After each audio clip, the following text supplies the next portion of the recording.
Bonjour, dans ce numéro de Kit Main Libre, on part à la rencontre de Cynthia. Depuis toute petite, elle rêve de devenir coiffeuse et aujourd'hui, son rêve est en passe de devenir réalité. Cynthia termine sa 2e année chef d'entreprise et elle a une idée assez précise de ce qu'elle veut. Encore peut-être travailler 2 ou 3 ans ici, si je peux, et après ouvrir mon salon. Je ne sais pas encore où, mais voilà, me mettre indépendante, avoir mon salon à moi.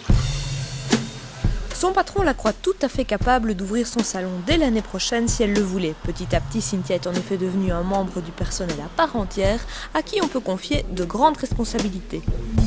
Elle s'est vraiment affirmée et confirmée dans son rôle d'ouvrière et peut-être de future patronne, tout simplement. Et donc c'est ce qui permet aujourd'hui que régulièrement je puisse la laisser toute seule faire fonctionner le salon de coiffure et elle gère ça parfaitement bien. Je vais faire un soin.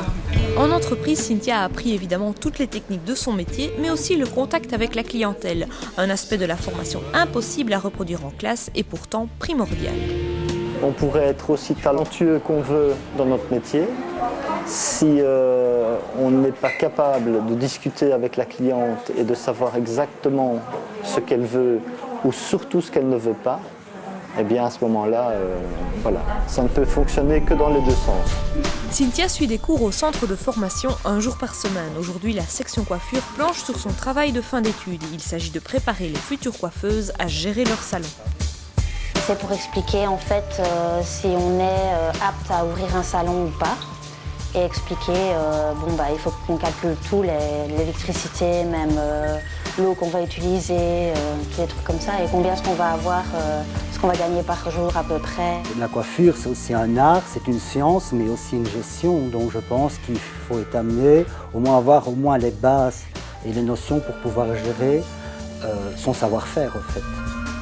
Vous venez de découvrir une apprenante, Cynthia, son patron et un de ses formateurs. Mais derrière ces 3 personnages clés, il y a un coordinateur. On l'appelle délégué à la tutelle. Son rôle est celui d'un ensemblier depuis le premier contact du jeune avec l'IFAPME jusqu'à la fin de sa formation. Ça va de l'accompagnement à la recherche d'une entreprise de formation. Ça va de l'accompagnement à définir le projet du jeune.